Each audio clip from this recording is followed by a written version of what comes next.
शादी के बिल्कुल चिंता ना करी, सारा खर्चा हम उठाई। शादी धूमधाम से होके के चाहिए। आई कुछ पैसा बा रख ली, रउआ काम आई।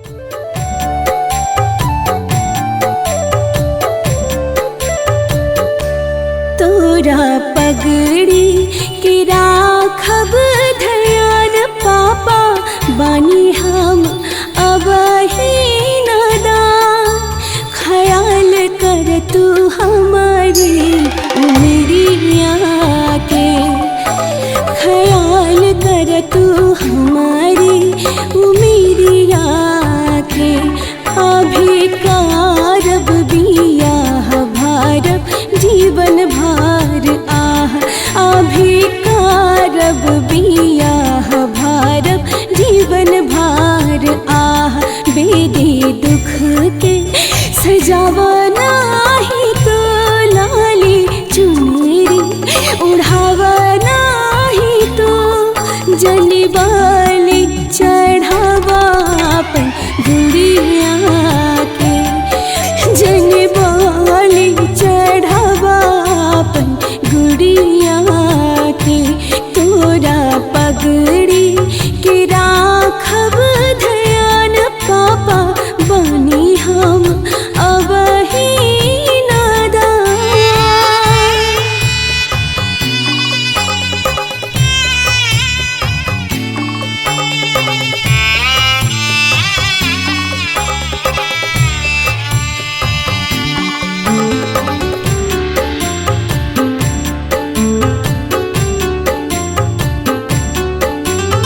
खेलेदा कूदेदा हमके पढ़ावा, जिंदगी जिए के लायक पहिले बनावा। हाँ खेलेदा कूदेदा हमके पढ़ावा, जिंदगी जिए के लायक पहिले बनावा। आपन घरवा से अभी ना निकाला था के उंगली, तू हमके संभाला।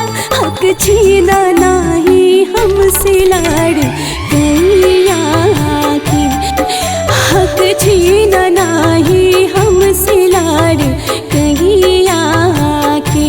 तोरा पगड़ी के राखब ध्यान पापा, बानी हम अब ही नादान। ख्याल कर तू हमारी उमरिया के।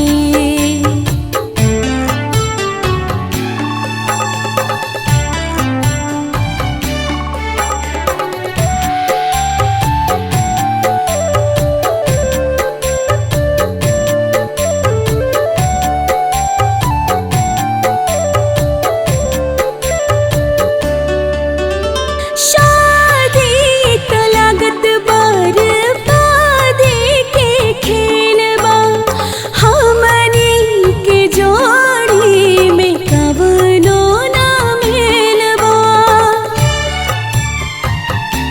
हाँ शादी त लागत बर्बादी के खेलबा, हमनी के जोड़ी में कवनो ना मेल। बोझ समझाना ऐसे उतारा किस्मत बेटी के, खुद ना बिगाड़ा खुद के बदला। आ बदला नजरिया के, खुद के बदला बदला नजरिया के। तोरा पगड़ी के राखब हम ध्यान पापा, बानी हम अब ही नादान।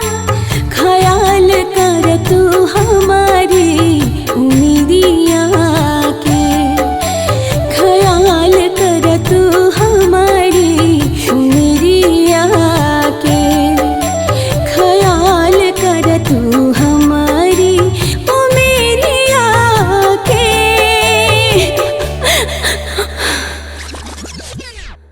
रुक जाए पंडित जी, ई बियाह ना हुई। भले हम मजबूर बाप बानी, लेकिन अपना बेटी के बलि ना चढ़ा सकी। रुक जाई, हमरा के माफ कर दो बेटी, हमरा से बहुत बड़ गलती होके जात रहल बेटी।